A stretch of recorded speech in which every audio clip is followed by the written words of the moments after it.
That's a beautiful question. Upanishad says ego is the knot between self and physical body. Can you please explain? So now this ego is the knot between self and physical body. What is this ego actually? I consciousness. And this I consciousness that gives a wonderful proof. The I consciousness proves that there is something always present. And as a classical example, they say that when you are sleeping without any dream, the first is waking state, then dream state. In the dream, we are sleeping and dreaming something. There, our mind is present. Body is absent, but the mind is present. But there is a state when it goes beyond that, and we don't see the dreams, but we can remember that we were sleeping and we were peaceful, joyful, very happy after the sleep. So that proves something I. The I was sleeping, I didn't see the dream, and when I woke up, it was a wonderful experience. What is this I? That ego, the self, is not that self. Ego is bound with the consciousness or the thought, bound with this body, attached with this body. But when I and mine is attached with this body, if that goes away and only I remain, that I, which is a witness, Shakshi, that when my body was not present, mind was not present, but I was conscious, that I conscious is called that real Atma, the self. That is the proof. There are different type of proofs are there. So this is one of the pramana, that consciousness. So the thought experiment where this is clearly visible. So this is the thought experiment. What is this? Your guided meditation was such an exciting way. Your guided meditation was such an exciting way to incorporate the practice of Raja Yoga. What would be the best point at which to add japa with mantra? Or the last point, when I was telling you that first I served my Ishta Devata, then I sitting before him, and slowly I am merging with my Ishta Devata. At that point, you are simply quietly sitting and thinking that your whole Ishta Devata manifesting within you, and you are taking that holy name of God. So that is that japa will be at that point. I have I have financial and family. Yeah. Decisions to make. I have financial and family decisions to make. When my heart and my head don't agree, which one should I listen to? Now, they always, Swami Vivekananda said, when there is a conflict between your head and your heart, listen to heart. That means that emotion and all this thing. But, dear friend, you must be cautious because you are thinking about financial and also family decisions. I don't know what are those things. So you have to think properly and use your brain and your experience and then take the decision. Here, simply we cannot say, listen to heart. No, you have to think very carefully before taking the decision. I will add a little more here, that it is sometimes what we call my heart is just my likings. Yeah. It need not be a decision made on the basis of what I like.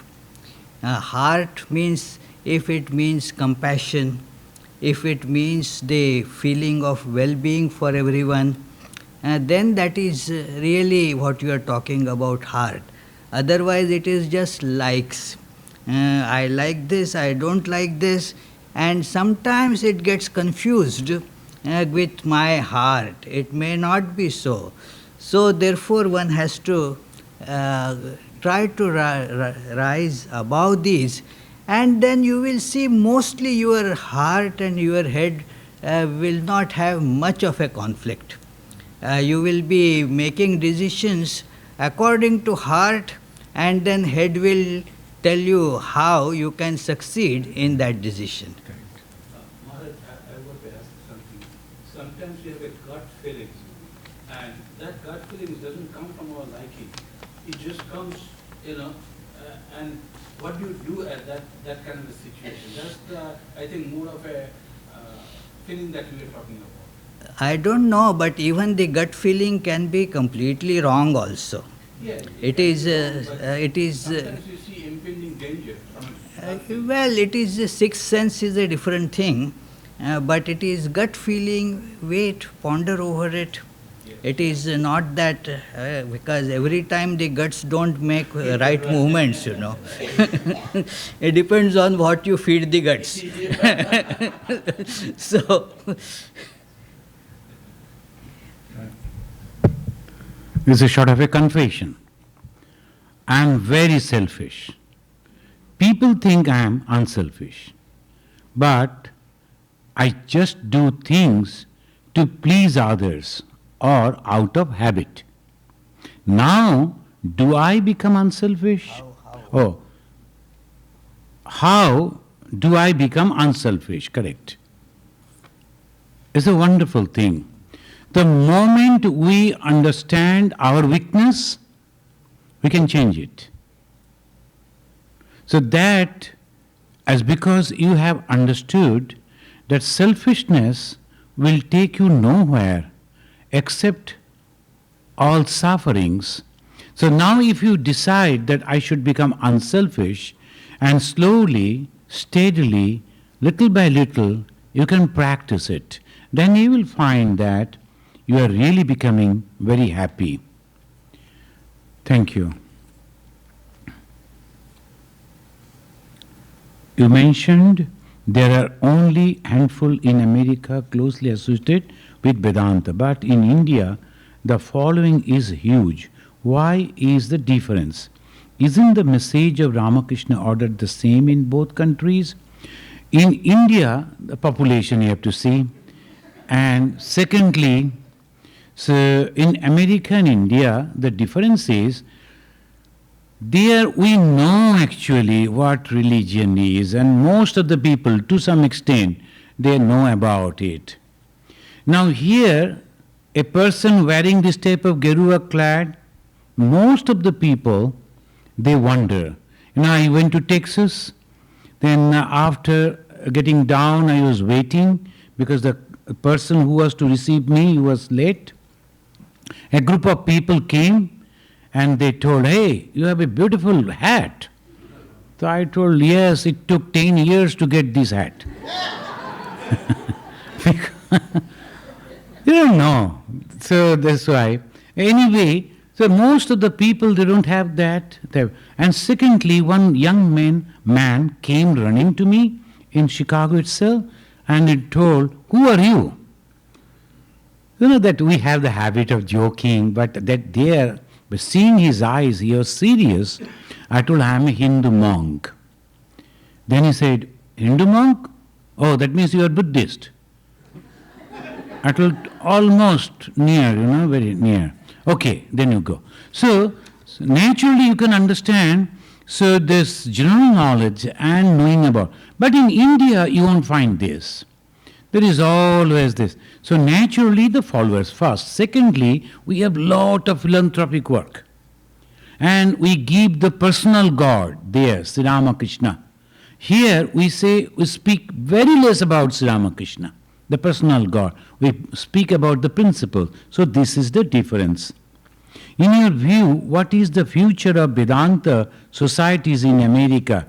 Is it possible more people can connect and benefit from its message in this country? So it is a truth, and truth never dies. So when Swami Vivekananda started, think of that situation, and then the Swamis after Swamis, they came and they went on giving. And if you, I don't know the history, but Chicago, the first Swami who came, 1930, started this movement there in Chicago. He was surviving only on lettuce leaf. Can you imagine? Because he was not having any money. So somehow he used to go and collect the lettuce leaf and he used to boil that and he used to eat that much. So he couldn't survive more than 4 or 5 years. But still he sacrificed his whole life for this movement. How? By this way, discussing this and that. Nowadays, because of the development of the technology, almost all our ashramas are having website. And we have YouTubes, and we are having so many things. So we are reaching out to people. They know us now. But a little bit confused. Americans are now a little confused about the Indian religion because so many varieties of temples have come and so many Matajis and the other, so they have come. So which is actually the original one and real one? Then one gentleman, the American gentleman was asking, I have visited the Hindu temple, but which actually the real God? Which one? So all are demigods, I can understand. No, all are actual gods. So all of them are actual. The only thing you have to choose which one you like. That is the options are there. There's no problem. So wherever at least I go, any Hindu temple function, I try to tell what is Hinduism. The Hinduism, it is from this idol worship, it goes to Aham Brahmasmi, I am that. The whole, this huge gamut that we are covering. We are worshipping the river, we are worshipping the cows, we are worshipping the plants, trees, but at the same time the same Hindu is telling, I am Brahman, I am the God myself. So we have to understand that. The form and without form. So this way, but have faith, as Swamiji said, Ebar Kendra Bharat Barsha. This time India is the center. And we will reach out to each and every corner of this universe, not with the fire and sword, but with prayer and blessings. And that is the spirituality of India. That is Vedanta.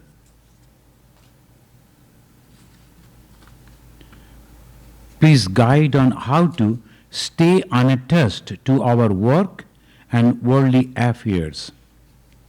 See, this unattached means very difficult. So when you are working, you must show that you are attached. Suppose you are a boss or a manager, and you have to show, and if you say, see, I have been initiated by Swamiji, and I have no attachment in this work, only I will work and go. Then naturally the office people will say, what this man is telling, what is the unattachment and all, this is not like that. Be practical. What is the unattachment? When some work has come to you, you must work that perfectly and try to be successful. But go on repeating and praying to God, please don't give any attachment to this work. If I am successful, that is because of you. If I am failing, then because of my lacking. But I am trying my best. Everyone has his capacity. According to that, we will do. So that way, slowly, you will feel that unattachment will come. And to unselfishness, without the little selfishness, we cannot survive. In the practical world where you are, it is impossible. So when I was traveling in a train in India, it is in Bengal, so it was a morning train. And from different stations, the college and university students, they're coming in, they don't care about the reservation, they will be in all compartments. And they were forcing the people, hey, there is only 4 people can sit, but they will say, well, 6 can adjust, you just adjust. The college students, they always do like that. But it was early morning, so I was squatting on my seat and almost taking the two seats, and then doing japa. Then they saw me. In India, the sadhu, a monk, they don't usually insult. Then one boy, he came and told, Swamiji, you people have given up everything in this world. Why don't you give this seat to us? I told my son, we have given everything, only this seat I am remaining. So, after my station, I will hold it, then afterwards I will give it to you. So, that way you have to be practical. And unselfishness doesn't mean that you give away everything and then you beg. No, not like that. Be very, very practical, and at the same time, slowly. By giving donation, you can become unselfish.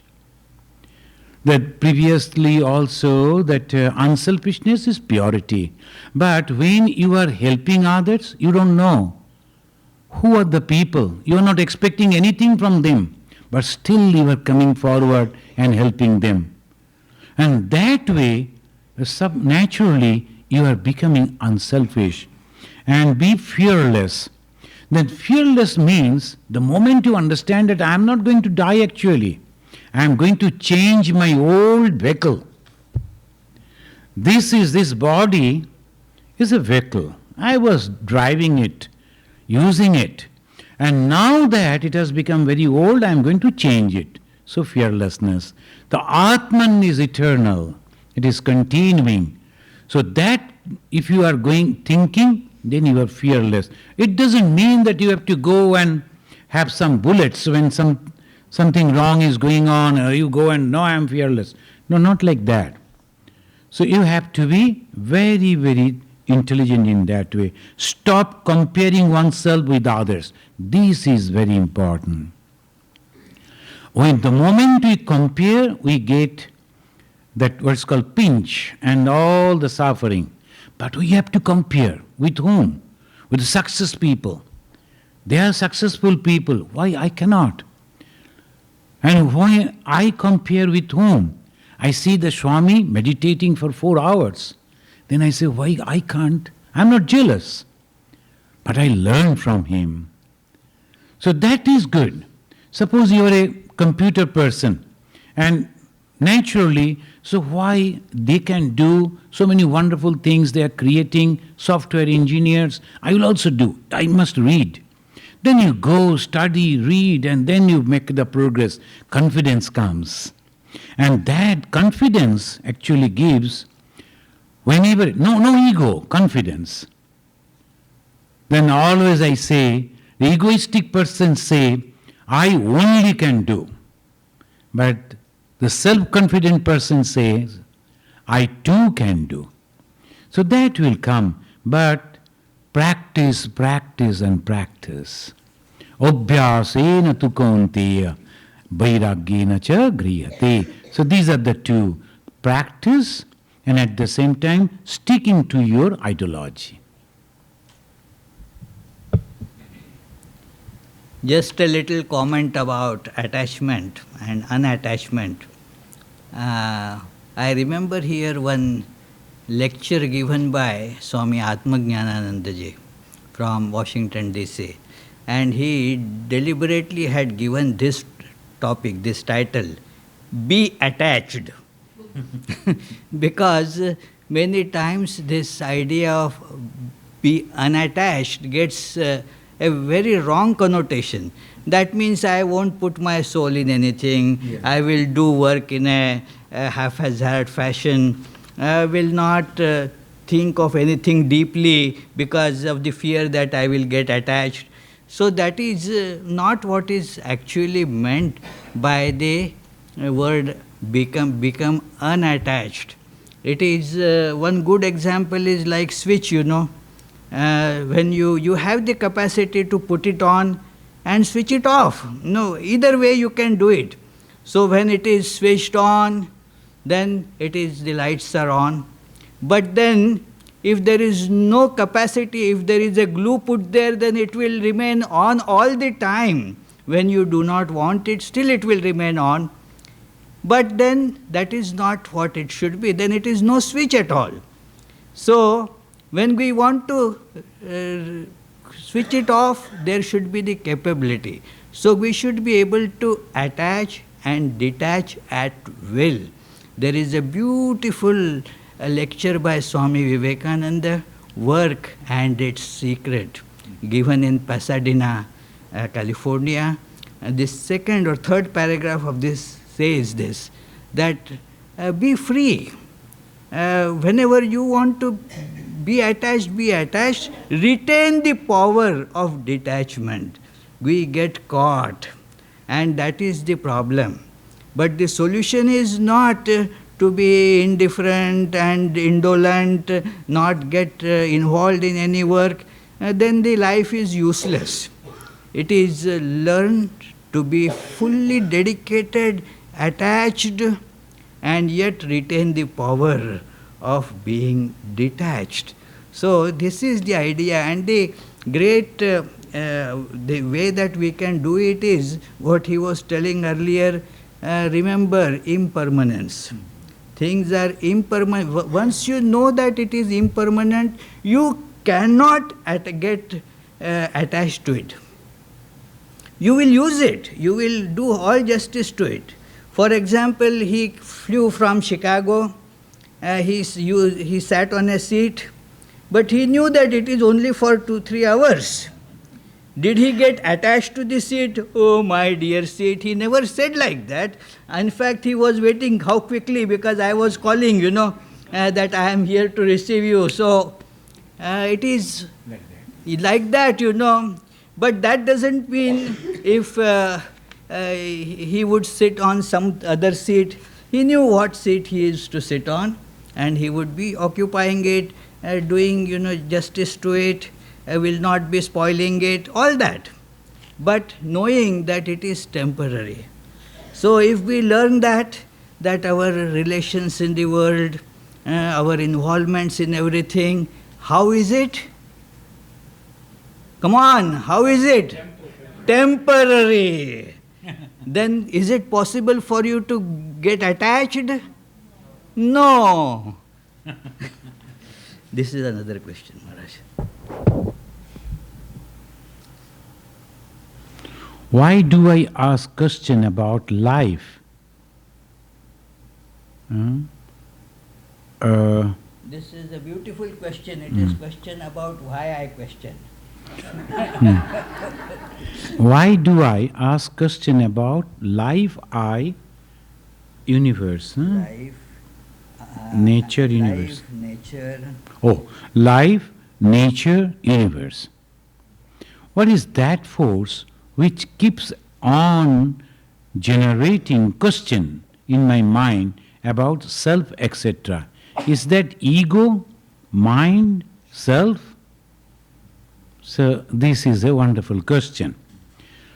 Now when I am questioning about the life, or the nature, of the universe, and then generating the question in my mind about the self, is that ego, the mind, or the self? It is of course the mind attached with ego and is desire to know. I want to know. So this is the very important. In the philosophy, what is the philosophy? Darshana. And in the Sanskrit it's called darshana. What is that philosophy? Is only answering 3 questions. What is the 3 questions? Who is the creator? What is this creation? And what is the relation between the creator and the creation? So the question must be done. So that if you are not asking question, you won't know. Then jada buddhi, as they call, they can't ask question, they can't understand anything. It's not like that. He's always inquisitive, always wants to know, and asking question. So it has nothing to do with the way we speak about the ego. No. So this is always open to learn, to know. So we should ask question about the life, the nature, and the universe. And when we are asking the question from external way, the science, and they are discovering so many things. Now suppose the person who was sitting under that apple tree, so many people, they sat, they saw the apple is falling down, and they will see whether it is ready to eat, and they ate. But only one person asked the question, why the apple is falling down? Why not going up? And because of that, law of gravitation. That was discovered. So asking question through question only, we get the truth. We reach to the truth. We discover the truth. And that is called the self. So we should ask question. It is also true that it shows a sudden growth. The tamas people who is full of tamas, he won't ask or she won't ask that question. So by the time this type of questions come in the mind, it shows a progression of that soul towards a higher... And the intellect the higher developing. intellect. So it is a good sign that the people ask this kind of... Sure. So that is, they call that when you are asking question, you are serving the Guru. Pariprasnena sevaya. So you are actually serving the Guru by asking question, but proper question should be asked. So that's why. So some people ask me the question. I have a question. I thought, oh, after such a long, everybody was sitting quiet. So he raised the hand. I have a question. And yes, please. Are you from Nepal? And is this a question? I am using my cap like this way, but that's not. But anyway, then I told, suppose I say yes, you will be happy? He said, no, I have not visited Nepal, but I have heard about Nepal, etc. Then I am from Nepal. So no problem. So be happy. So is this a question? So naturally, so we have to understand what type of question. We say Atman is permanent, never changing. Mathematical theorems and laws are also permanent. Is there any connection between Atman and mathematics? See. Why are you looking at me? I have not asked this question. Now. He is giving a hard look to me, for no fault of mine. Would you believe this question was asked by the chief scientist of NASA Ames, who was in charge of the flight science, Achha. Subodh Nera. I mean,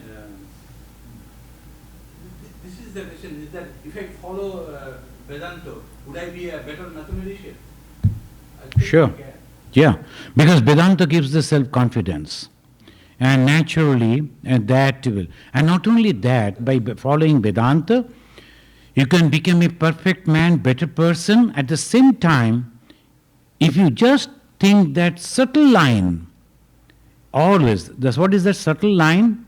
That whatever I am doing, and doing for the betterment of others, and I am not attached to this much.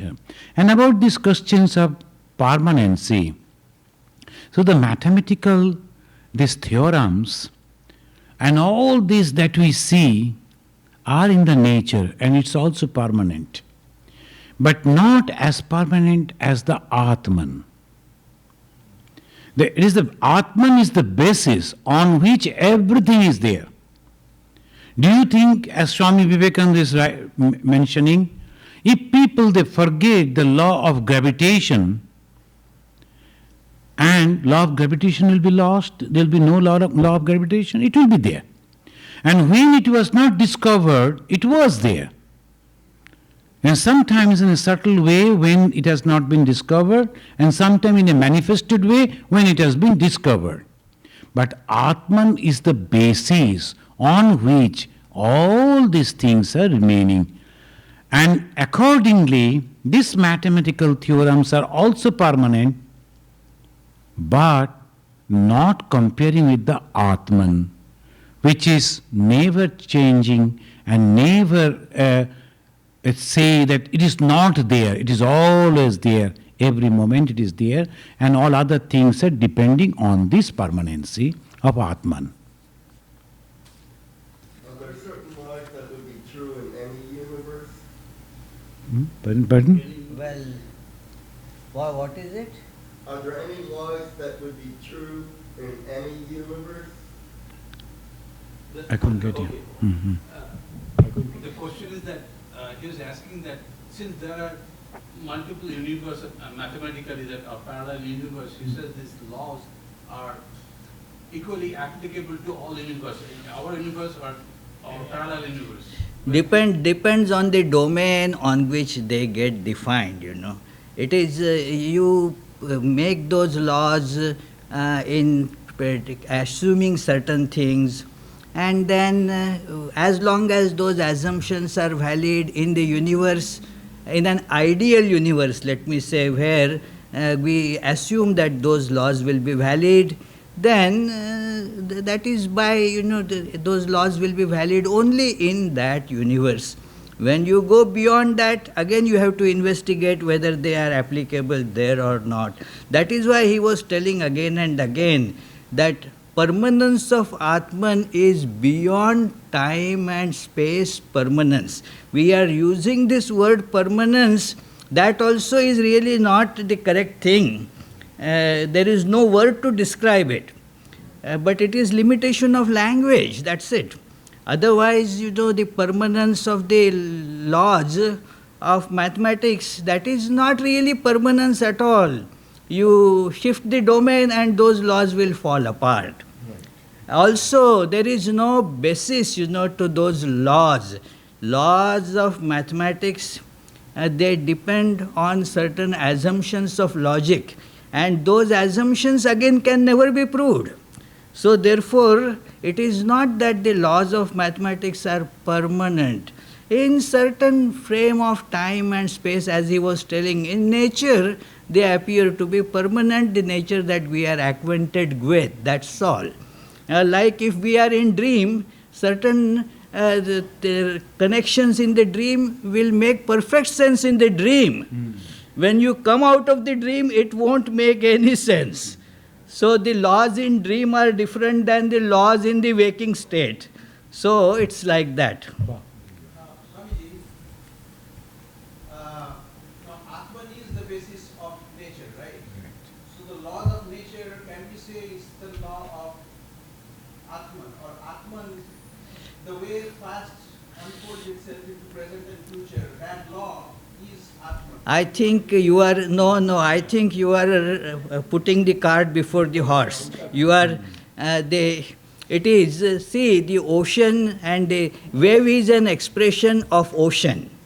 But is the ocean contained in the wave? No. So, these laws, they spring from the reality of the self. But then that doesn't mean that they are real in themselves beyond a particular domain on which they get defined. So their reality is a reflection of the reality of the self. So as reflection they are true. Like you are reflected in a mirror when you stand in front of it. Are you in the mirror or not in the mirror? Well, yes and no. If you are standing in front of it, you are there. You move away, not that they will find you there. So it is the laws of mathematics and all, these are all the temporal universal laws, this universe that is bound by time and space. In that, within those frameworks, they are there. Step outside them, they don't work. And therefore, as he was very nicely telling, that the permanence of those laws cannot be compared with the permanence of this self, Atman. That is, Because there is no notion of time and space there, there is no question of impermanence. There is no question of change, no question of time there. See the law of gravitation applicable here. But in the space, in the moon, it's not applicable. I'm sorry. That's, In the moon, law of gravitation? yes, it works. No, No. they it is a different thing. Different way. Is it all knowledge comes from within? So, and once you know the within, then you can be efficient in anything. Swamiji was telling that all the knowledge is us, it is just unfolding. Hmm. It is already present. If we have an experience, we can feel it. So, to me, the mathematics, yes, you'll be, if you follow it, you'll be a better mathematician because you'll be able to open the knowledge vault that is already built into you. All you have to do is to undo it, and then the knowledge will come forth. So, I obviously agree. I mean, Yes, No. as you say, everything will be supported by that. There is a beautiful lecture of Swami Vivekananda, Vedanta and the Indian web of Indian life. There he mentions that if you study Vedanta, then a cobbler will become a better cobbler. And everything, so... Achha, okay. What is the difference between manana and nididhyasana? This manana, there is also pondering, concentrating, and with discrimination. And nididhyasana is a continuous flow of meditation because I am convinced on that. So the whole mind is put on that. So it continues. That's called manana and nididhyasana. Is this a question or an article? It is. It's a huge question. In your definition of Manushyatva, human nature, you specifically emphasized the need to reason out one's actions. You gave an example of how misguided youth, all in good faith, bring misery to others. But isn't just following instructions of teacher, scripture, without really reasoning it, they benefit us sufficient enough? Holy Mother says, it doesn't matter whether you jump into water or you are pushed into it. The result is the same, you will be wet. Could you kindly elaborate why reasoning or understanding is required even in following a teacher, scripture, given that the teacher, scripture is a qualified one? The very first thing is it for good or bad? The following whom? Who is the teacher? We have already explained this, the qualification of a teacher. If the teacher is asking you to go and fight in the name of politics, in the name of sociology, it is okay. And now there in the military schools, what for the military schools are? They are following their teachers, they are following their leaders, no question. But in the name of religion, don't mix it up. In the name of religion, when I am asking somebody to go and kill others, is that religion? So that is the question you have to think. If someone is aggressive and they are going to grab the land of the other people, that is natural. That's the history. Every time it has been. Nobody is questioning about why they came over here, they are sinners. Alexander the Great, we say. Alexander the sinner, do we say? No, Alexander had that. In Hindi, they always say, Jo jeeta, wahi Sikandar. That means the one who is successful is Alexander. Sikandar means Alexander. It's a great respect they get by showing their courage and war techniques. That is not the question of the religious person. And if a religious person is going and asking people in the name of God, in the name of religion, go and kill, and if you think that is supportive, you can support. There's no problem for me, but you will not get as respect as the Alexander is getting. So that is the question. Mother said, if you are pushed to the water or you have jumped in that water, what does it mean? In the name of God, suppose someone forced you, you must take the name of God, you must meditate, the same benefit you will get. For the good cause.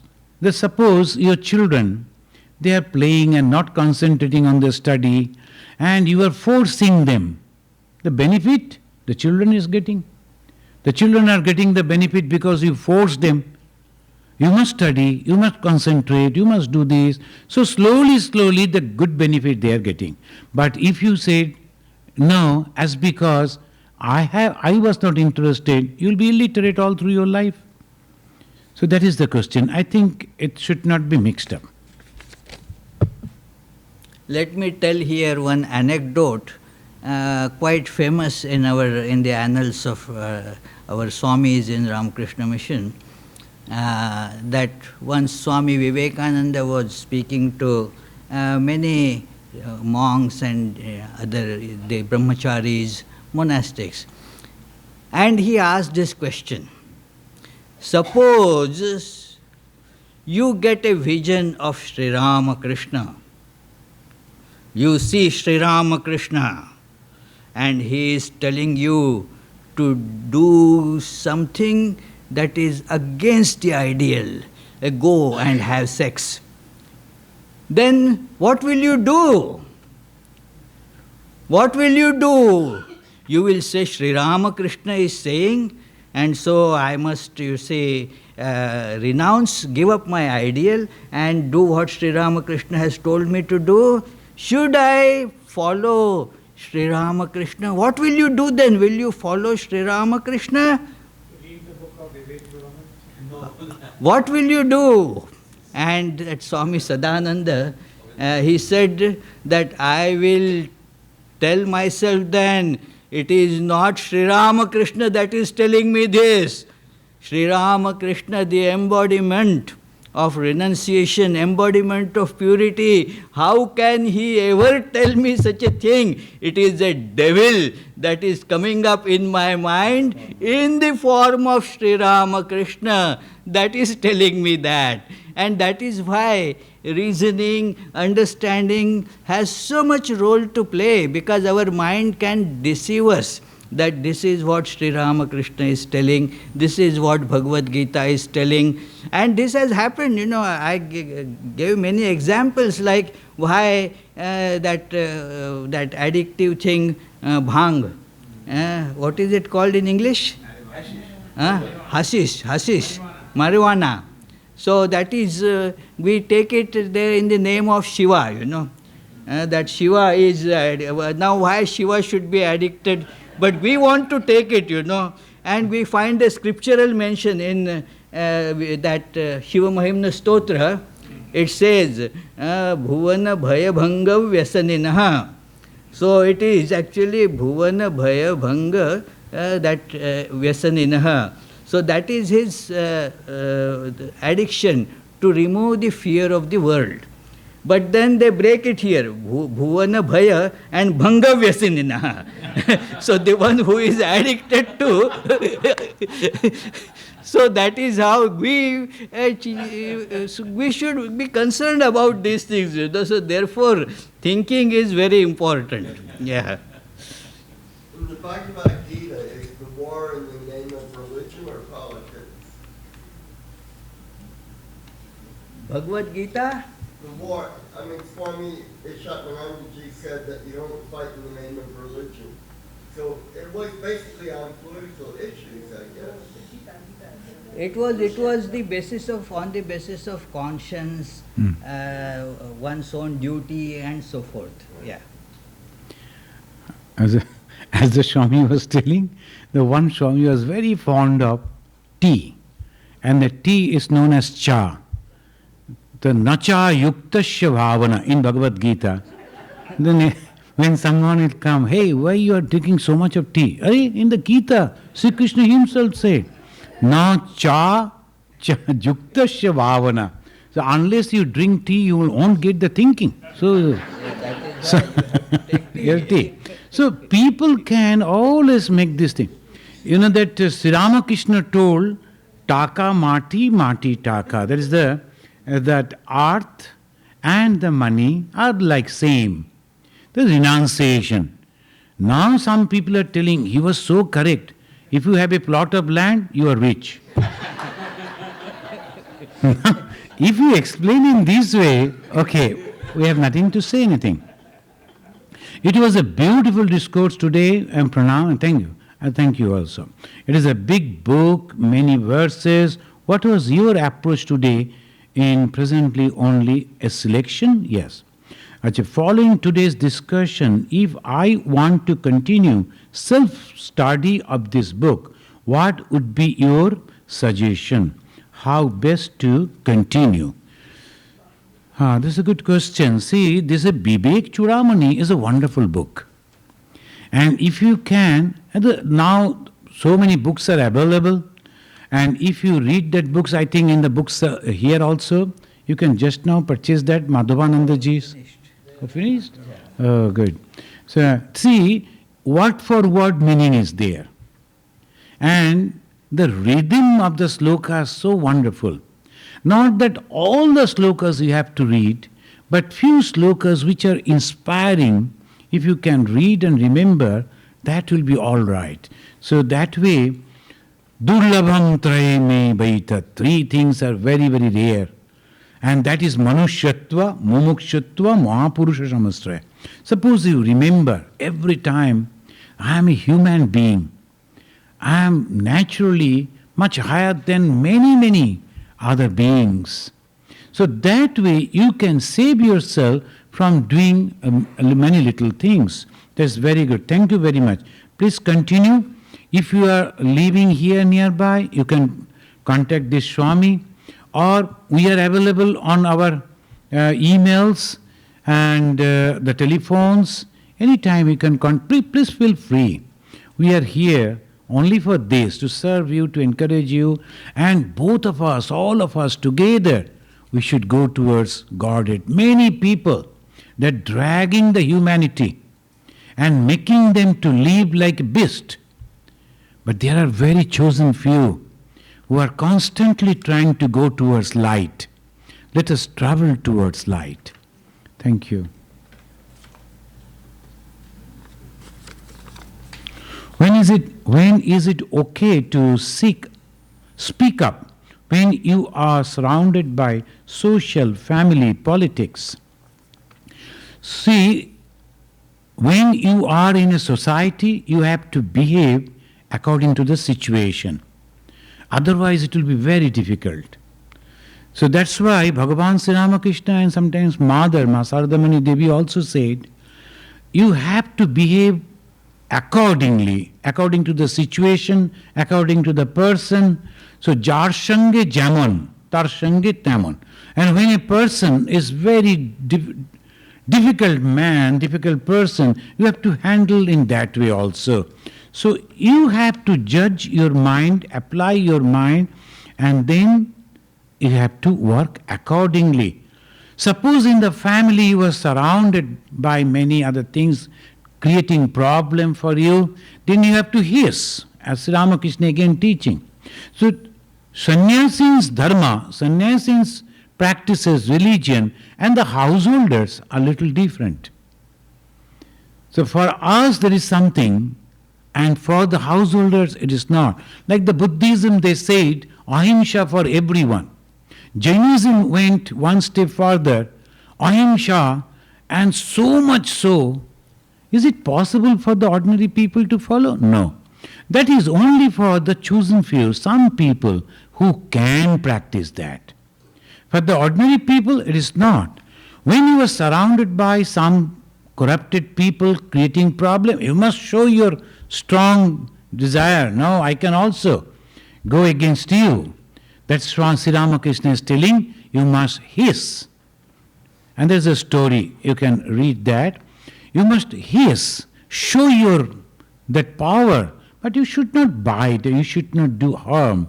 But if you say, oh, I am very humble, let people come and do whatever they like.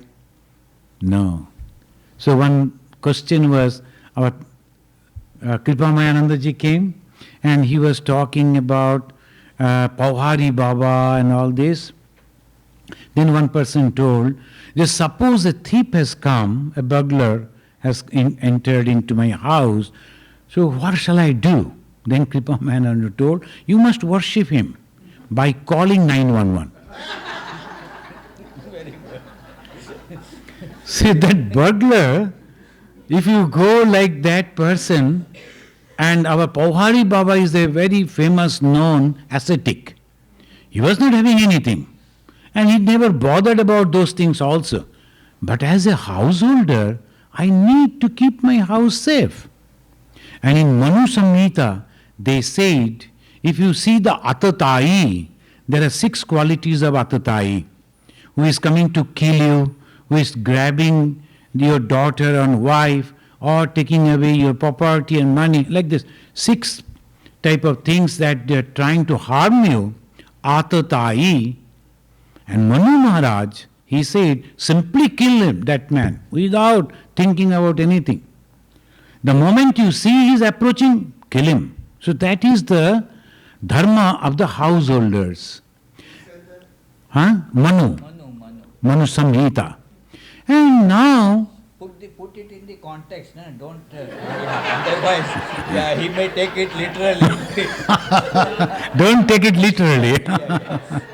So only you have to see whether you are. And now that he said, when there were no law and police and all that, now we are protected. So, but anyway, why I am mentioning this thing is because the behavior of the householder and the sannyasins are different. So you please act according to your situation. Swamiji, is there a description of sin as a concept in Vedas? Is there a concept of penance? See, the sin, the papa. The papa, the word we find in the Bhagavad Gita also. So the concept of sin means the papa. And what is that papa actually? Is a mistake.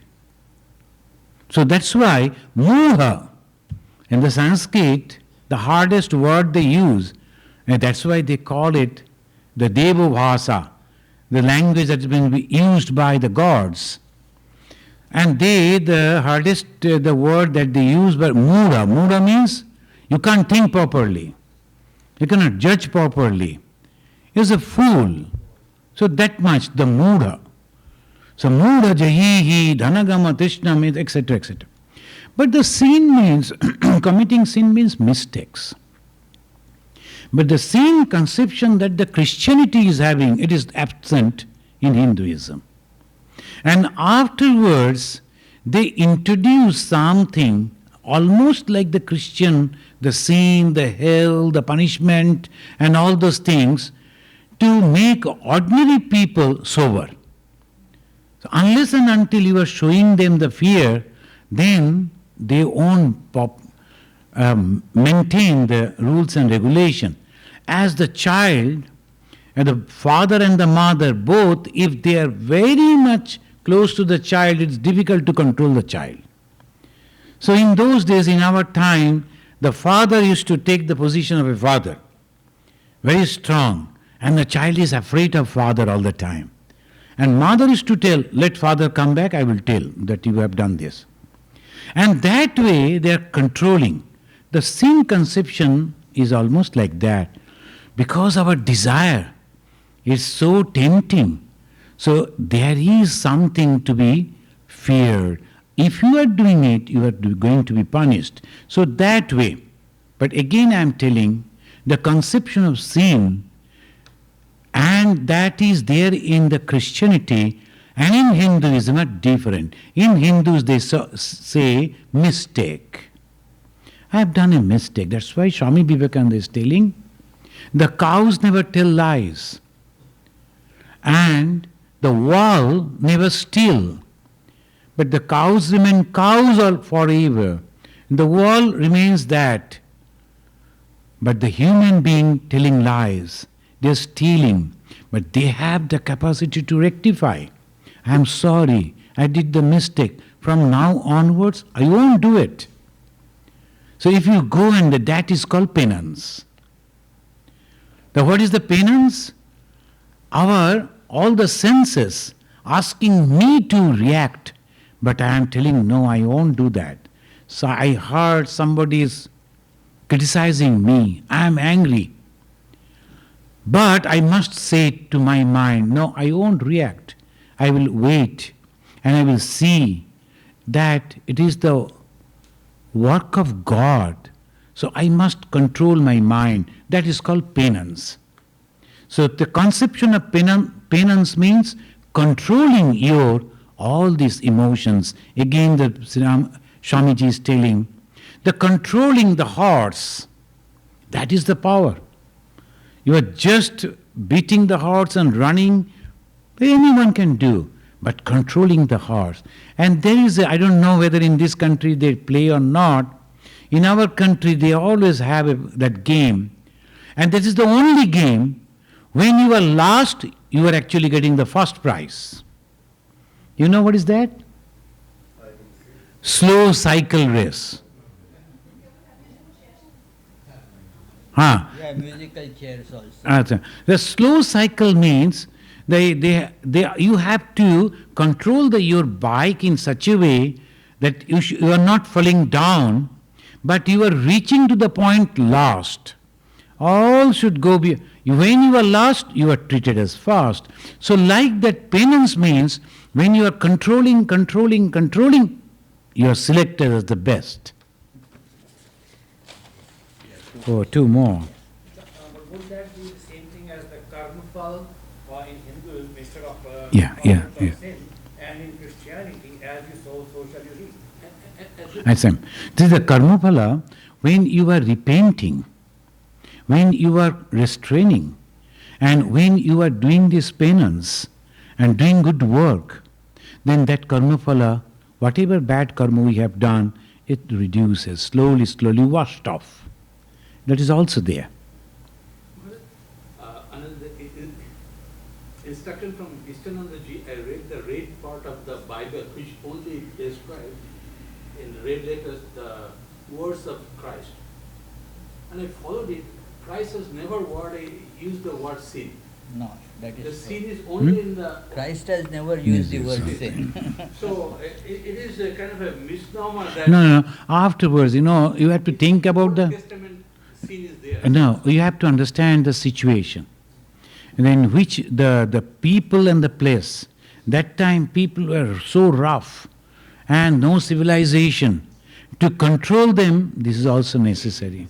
Otherwise it's impossible. When in a civilized place, it is so easy to tell this. But in a place, different type of places, your fear is the main thing. Is God realization possible in one life for a householder? This is one question. And before I go to the next question, I quote Sri Ramakrishna. In the very first chapter, within the few pages, a householder is asking this question to Sri Ramakrishna. Can one see God? And Sri Ramakrishna answer is, in a big black letter, yes. Bold letters, yes. It is possible. Householder and sannyasi, what is the difference? Only mentality, temperament. The moment you think that I am here, but I am not attached, Gyasa Nitya Sannyasi, Yo na deshti nakangshati. That's all.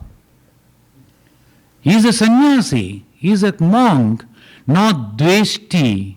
He is not, aversion is not there, Na kankshati, there is no desire also. He is the sannyasi. So, if you develop that, then one can realize God, obviously, of course.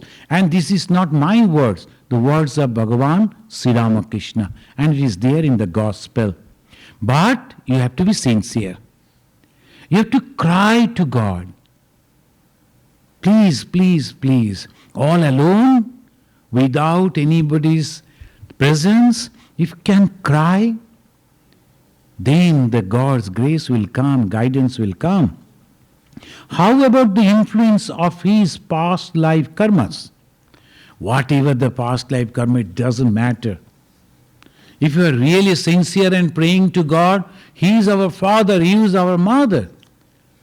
And you can always blame God and fight with Him. If I have done anything wrong, karma, that is because of you. Why you have not guided me? Why you have not punished me? Why I am having these 2 years, you could hold me? By ear? It is you. So if you fight like that, if you think that God is so close, as you go and fight with your father and mother, so because of this, believe everything will be changed. Because in Bengali they call it, and the God is Kapala Mochana. He is actually the remover of all our past karma. He can do it. Any moment. And then Sri Ramakrishna is giving the hint. Suppose there is dark room, and when you put the light, whether the darkness will go little? No. In one go, everything will be vanished. I did all those things. Whatever the mistake I have done, I am sorry. From now onwards, I am the Son of God. That is the people, they always say, the wonderful song is there. And he is almost beating the chest and declaring, when I will die, I will take the name of you, Goddess Durga.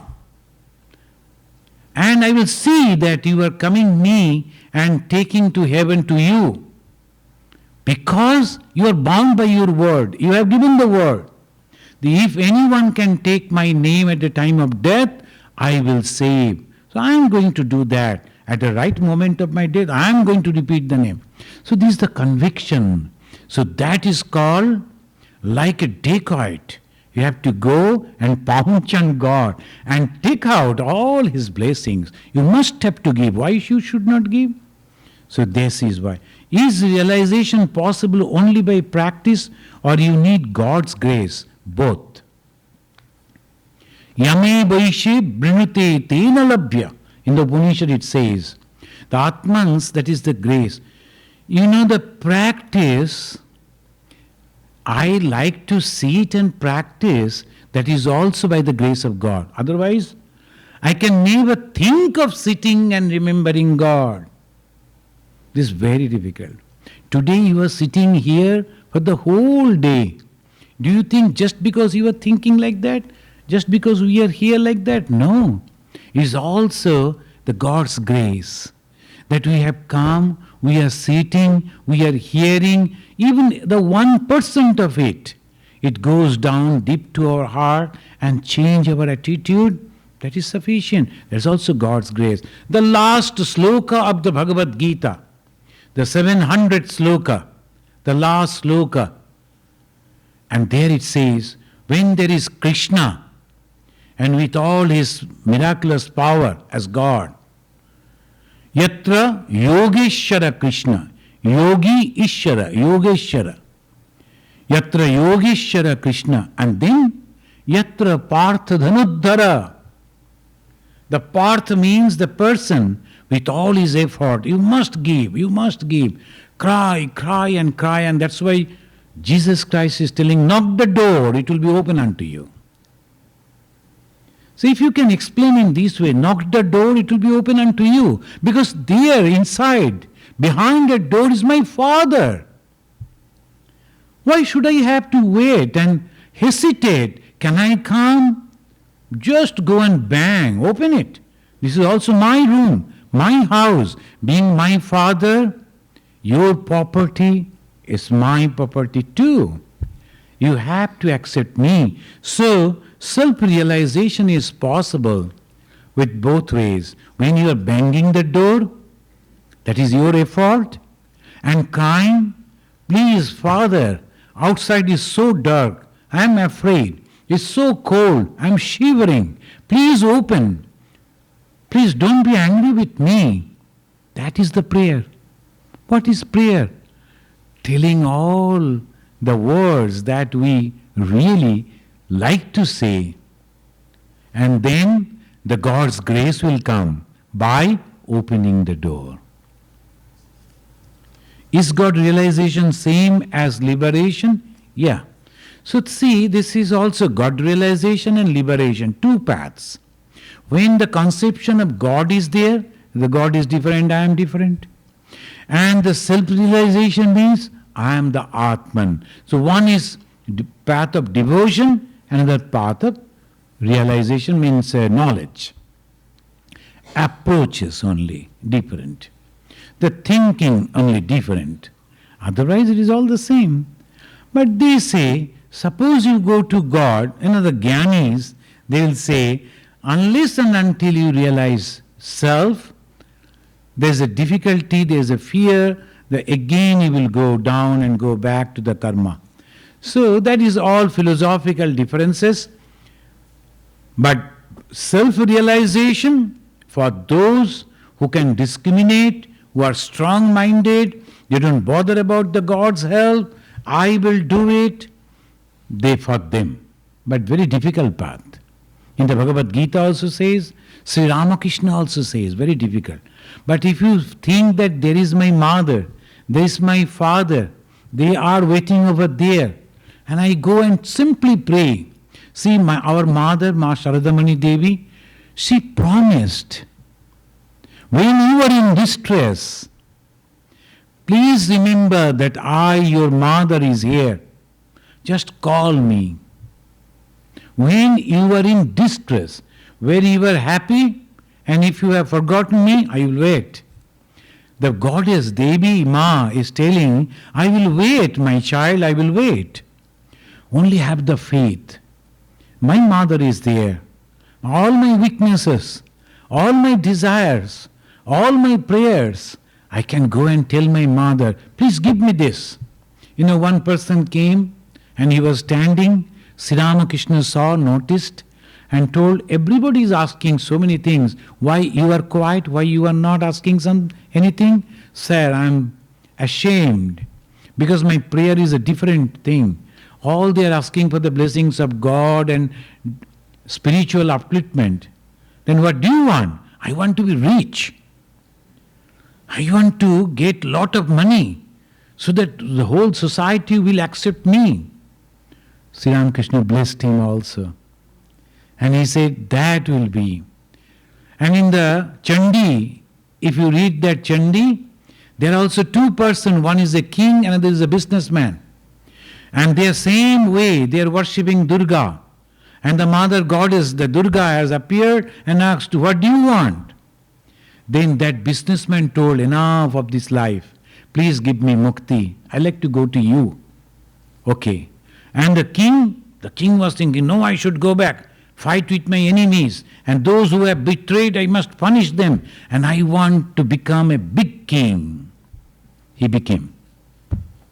Whatever you want, you will get, because that is my mother, that is my father. But if we are clever, what we will do, that is the last story, I must close.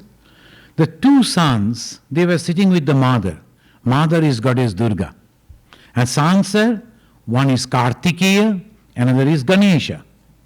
So both the sons are sitting and they are all looking as a very wonderful garland that the mother that day she was wearing. And both the sons wanted that. Then the mother told, okay, it's only one garland and you are two, so have a competition. Who can go and round the whole universe and come back fast? I will give this garland to him. Kartikeya look at his elder brother Ganesha, so hefty, and that too his carrier is a rat. So naturally, Kartikeya is very lean and is a very strong person, and he was having the peacock as his carrier. So naturally, peacock can fly very fast, and he was sure that he is going to win. So he went out, and after traveling the whole universe, he came panting and saw Ganesha sitting over there with that girl and on. The mother has already given. Then told mother, this is not fair. He has not left, he was here only. Then the mother told, but he has circled me. The Ganesha is as a person of knowledge. He knew the mother is the whole, believed that. This is the picture that is over here, the Sri Ramakrishna, Ma Sharadamani Devi, Swami Vivekananda, believe that they are the whole, they are the God. We need not to go anywhere. Only have that relationship. You are my father and my mother, and I am your child. Now, I don't know, I heard Swami Tyagananda, when he made the passport, and you have to write, who is your father? Sri Ramakrishna. Who is your mother? Ma Saradamani Devi. They couldn't understand, but he is having that passport like that. So, our father is Sri Ramakrishna. Believe it, pray to him, and the best way to appease him, to get his blessings, just by crying. Thank you very much. Thank you.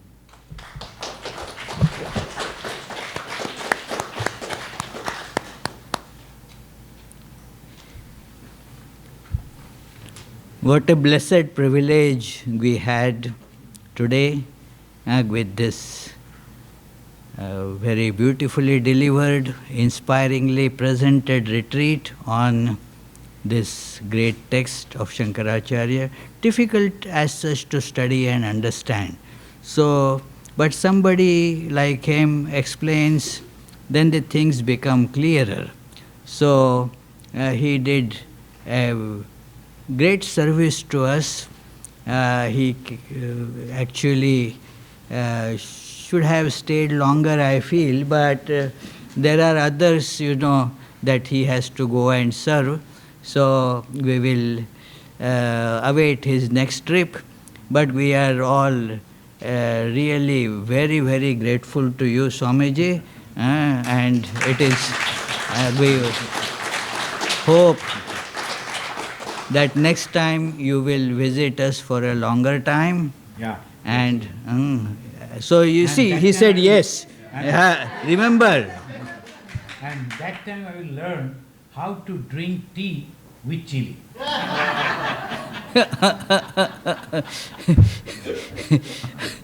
So he is famous. The moment you say his name, and immediately, oh, the Swami drinks tea with chili. Well, that is. The green, very strong. So, and many thanks, friends, for making this retreat successful. If some of you need to leave, I think some already have left, then please, did they were given any files or anything? No.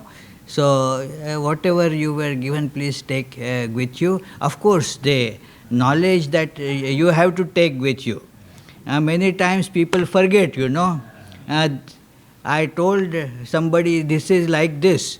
You went to the grocery store, bought many things, filled your cart, paid, and after paying, you left the cart there and walked away without taking anything with you. Wow. So if you drove such a long, took up a long journey, spent your valuable time here, time is money, you see, and spent after investing all this, after spending all this, all that you have filled in your cart, if you leave it here and walk away, well, it will not be beneficial to us. So therefore we should make it a certainty that we will carry it with us. Not only carry, you don't just carry the grocery and just dump it somewhere. You carry it to use it. You take rice from the grocery store, cook it and eat it. So we have to use every bit of what has been given to us. It is very precious treasure, very important things, and I am sure that we will make use of it.